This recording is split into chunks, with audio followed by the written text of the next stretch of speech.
So I've got a new book coming out today. It's called Dark Return, and it's a new novella in my Lance Brody supernatural suspense series. It's about 80 pages, and it takes place roughly 2 years after Dark Choice, which was the last full-length novel that I wrote in the Lance series. It's available in both ebook and paperback. You can get the ebook just about anywhere you can get ebooks, and you can get the paperback from Amazon or direct from me at my store. Links to everywhere you can get it will be down below. So with the release of Dark Return, I've now got 7 full-length novels, 2 novellas, and a handful of short stories in the Lance Brody series. And I have had readers occasionally reach out to me and want to know what the proper reading order is for the series, because outside of the numbering of the main novels, sometimes it's not always real clear where some of the stories slot in. So I thought I would just take this time to make a quick video and tell you guys the proper reading order for the Lance series and where all the stories fit together. So right off the bat, we have the main novels. There's 7 of them. They start with Dark Game and they go up until the most recent one that I've written, which is Dark Choice. And I definitely recommend that you read these in order. Some of the earlier novels, probably up until book 4, you could probably read standalone, as they do have some very self-contained mysteries, but as you get later into the series, the overarching themes and plot really do kind of take hold, and it's best to read them in order, in my opinion.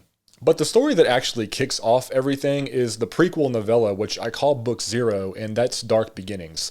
This is probably where most readers should start, although you could read it maybe even as late as up until after book 2 or 3, but I think if you really want to get the full picture, reading book 0 first is the best way to go. It gives you the best picture of Lance's backstory, his mother's backstory, and also the, I guess, the beginning of the plot of the Reverend and the Surfer, who become the main antagonist of the first 7 novels. So that's the main timeline so far with the Lance Brody series. Start with book 0, that prequel novella, work your way up through the novels to book 7, Dark Choice, and that's going to give you the majority of what you need to know about Lance and what he's up to.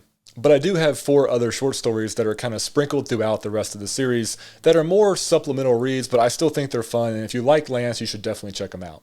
First up is Dark Deception, a short story that takes place in between books 2 and 3. Next up is Dark Rest, which is a short story that takes place in between books 5 and 6. And then there's a bit of a micro story that I wrote and initially published over on my Substack Midnight Coffee called That's Our Time, and this one takes place after book 7, Dark Choice, as well. And then there's a story called Ghost in the Crowd that I initially wrote and published to launch on Amazon's Kindle Vella platform when they released that a couple years ago. This is a standalone Lance story that takes place back when he was in high school, so you can really read this at any point throughout the series, and it's not going to be a spoiler or really affect anything. And that brings us back to Dark Return. This is the new novella that just released, and this one is the one that takes place after all these stories that I just mentioned, and it's going to be a bit of a springboard and a catalyst for the future Lance stories that I plan on writing. Okay, that's it. That's a quick rundown of the proper reading order of the Lance Brody series. Hope you enjoyed the video. Everybody that gets your copy of Dark Return, I hope you enjoy catching up with Lance and Leah as much as I did when I was writing it. And as always, thanks for your support. I'll talk to you in the next one. Bye.